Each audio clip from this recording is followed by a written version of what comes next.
जीवा तो कील लेती तेरे भक्तों को जो सताए, तेरी दया है अनुपम, तेरी दया है अनुपम।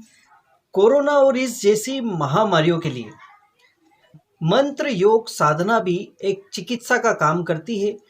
और आज हमें मंत्र चिकित्सा, मंत्र साधना के रहस्यों के बारे में बताने के लिए माँ बगलामुखी की साधिका पूज्य साध्वी राज राजेश्वरी मुनि जी हमें आज आशीर्वाद और मार्गदर्शन प्रदान कर रही हैं। और मंत्र चिकित्सा साधना के माध्यम से किस तरह से चिकित्सा होती है और किस तरह से मंत्र साधना कार्य करती है, उसके बारे में हमें आशीर्वचन प्रदान कर रही है। सर्वप्रथम माता जी आपको प्रणाम है, बहुत बहुत प्रणाम है। कल्याण हो जाए। तो वर्तमान में जो ये महामारी कोरोना और जो इस तरह की महामारियां फैल रही है, बीमारियां बढ़ रही है, तो क्या इसमें भी देवी के प्रकोप को माना जाए या इसकी आप किस तरह से व्याख्या करेगी?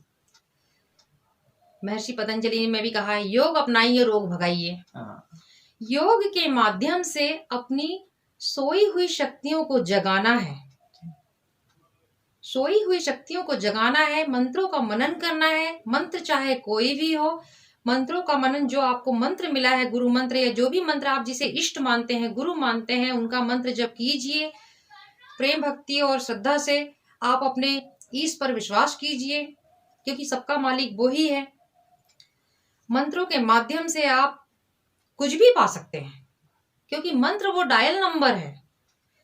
जैसे मोबाइल का डायल नंबर रहता है, आप डायल करते हो और फोन लग जाता है, सामने वाले ने उठाया और आपने बात कर ली, क्योंकि हमारा जो युग है वो कंप्यूटर युग है ना। जी, तो माता जी आपने मंत्रों और यंत्र मंत्र तंत्र के बारे में बताया है, तो क्या कोरोना या इस जैसी जो बीमारियां हैं, वर्तमान में जो बीमारियां बढ़ रही है, उसमें क्या देवी दुर्गा के मंत्र या जो देवी के साधना है, देवी की साधनाएं हैं, वे किस तरह से रिजल्ट देती है और किस तरह से उनको कोई भी व्यक्ति कर सकता है, उसके बारे में हमको मार्गदर्शन दीजिए।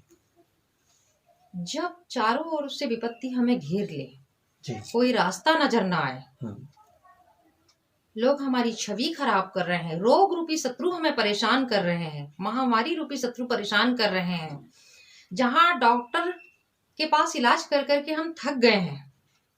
डॉक्टर के पास जाओ तो डॉक्टर भी क्या कहता है, ऑपरेशन के वक्त या कोई इलाज के समय, हमने अपना काम कर दिया है, अब परमात्मा के हाथ में है। क्यों? क्योंकि कोई तो शक्ति है इस संसार को चलाने वाली, पूरे ब्रह्मांड को जो अपने कंट्रोल में रखती है, अपने इशारे पे नचाती है। तो डॉक्टर जहाँ फेल हो जाते हैं, वहां परमात्मा की शक्ति कार्य करती है। तो ऐसे समय में हम क्या करते हैं कि जब चारों ओर से रास्ते बंद हो जाए, कुछ नजर ना आए, सारे देवी देवता हमारी बातें सुनने से इनकार कर दे, तो हमारे अंदर जो परमात्मा बैठा है, परमात्मा, क्योंकि सारे देवी देवता कहीं और नहीं है, हमारे अंदर ही बैठे हैं। कस्तूरी कुंडली बसे मृग ढूंढे वन माही, ऐसे घटी घटी राम है दुनिया देखे नहीं। कस्तूरी नाभि में ही कुंडली में बसती ना।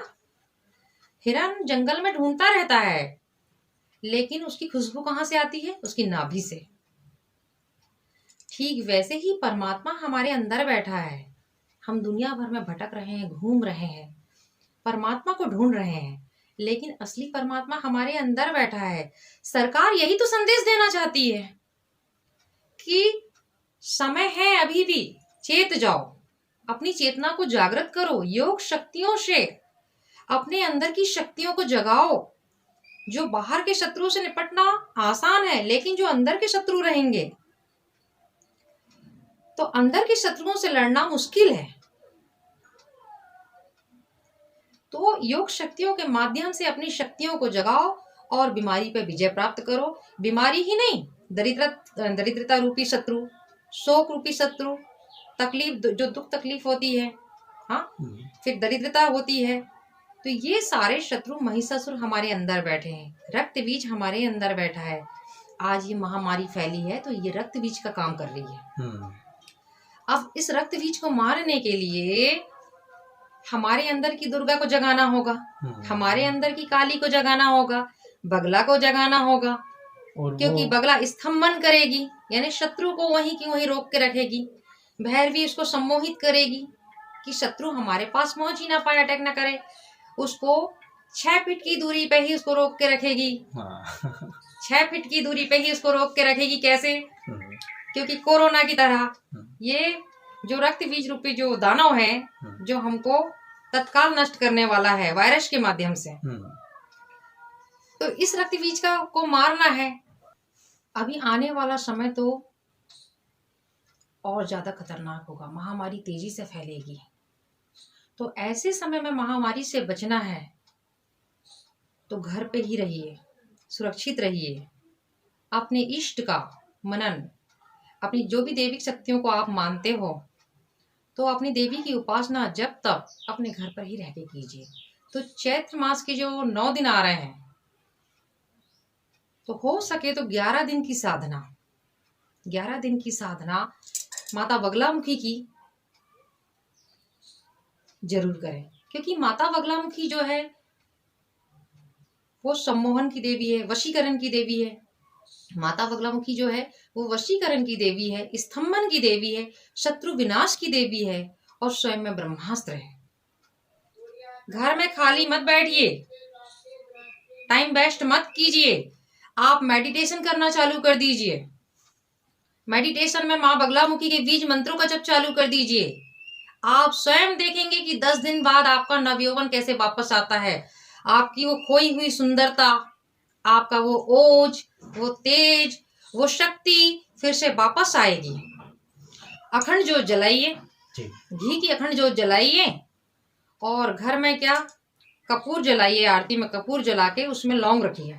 अच्छा, कपूर में लौंग जला के पूरे घर में हमें आरती दिखाते हैं ना, जैसी आरती करने के बाद में हीलिंग पावर दीजिए। हमारे अंदर जो ऊर्जा आएगी, ईश्वरी शक्ति से जो हमारे अंदर जो ऊर्जा आएगी, जो भी हम पूजा उपासना करते हैं जब तक, तो वो ऊर्जा देवी स्वयं प्रकट नहीं होगी, देवी हमारे अंदर से कार्य करेगी, हमारे अंदर ही विद्यमान होगी उस समय ऊर्जा के रूप में। और जब हम कपूर की आरती जब अपने घर में हीलिंग पावर देंगे तो नकारात्मक ऊर्जा निकल के बाहर जाएगी और दैविक शक्तियों का सकारात्मक ऊर्जा का प्रवेश अंदर होगा।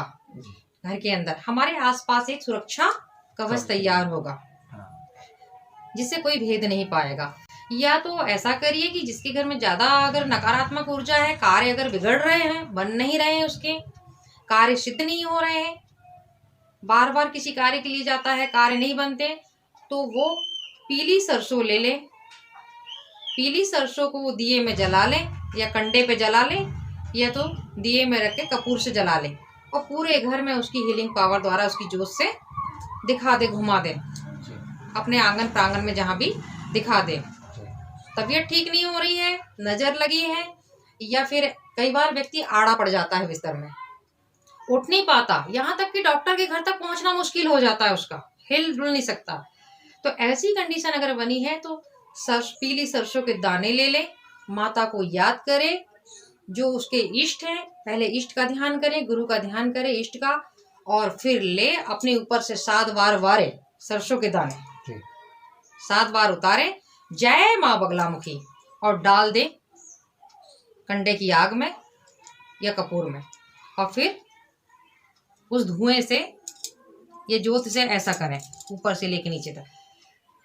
तो जो वो सीरियस हो गया है, कंडीशन उसकी बुरी है, तो ऐसी कंडीशन में अगर वो हिलडुल नहीं सक रहा है, परेशान हो रहा है वो अपने आप में, तो उसकी नकारात्मक ऊर्जा बहुत तेजी से भागेगी, क्योंकि बगला जहां की चीज वहीं रोक देती है, स्तंभन कर देती है वो। पीली सरसों शत्रु पर विजय प्राप्ति, वशीकरण का काम, स्तंभन का और विजय प्राप्ति का काम करता है, तो शत्रुओं पर तत्काल विजय प्राप्ति होती है। तो ये पीली सरसों से वो कार्य कर सकता है। अगर कहीं बाहर भी जा रहा है तो पीली सरसों हाथ में रख ले, कपूर पास में होना चाहिए कि वो वहीं से कर ले, बचाव कर ले, और अपनी सेफ्टी पहले जरूरी है कि पूर्व दिशा वंदय वंदय माँ वार्ताली माम रक्ष रक्ष, दक्षिण दिशा वंदय वंदय किरात वार्ताली माम रक्ष रक्ष, पश्चिम दिशा वंदय वंदय स्वप्न वार्ताली माम रक्ष रक्ष, उत्तर दिशा वंदय वंदय काली माम रक्ष रक्ष, ऊर्ध्व दिशा वंदय वंदय उग्र काली माम रक्ष रक्ष, पाताल दिशा वंदय वंदय बगला परमेश्वरी माम रक्ष रक्ष, सकल रोगान विनाशय विनाशय, सर्व शत्रुन पलायनाय, 5 योजन मध्ये राज जन स्त्री पुरुष वश्यम कुरु कुरु, शत्रुन दह दह पच पच स्तंभय स्तंभय स्तंभय स्तंभय मोह मोह आकर्षय आकर्षय मम शत्रुन उच्चाटय उच्चाटय होम फट स्वाहा श्रीं श्रीं ओम बम बम बम बगलाय नमः। तो बहुत अच्छा माता जी, आपने हमको मंत्र चिकित्सा रहस्यों के बारे में बताया और बहुत सारी बातें बताई, और हम आगे भी आपसे इसी तरह मार्गदर्शन लेते रहेंगे और साधना के रहस्यों के बारे में जानते रहेंगे। तो आप का जो आपने जो हमें आज अनमोल समय दिया आपका, और जो मार्गदर्शन दिया, उसके लिए हम आपको बहुत बहुत आभार आपका करते हैं और आपको बहुत बहुत प्रणाम करते हैं। पूरा आशीर्वाद।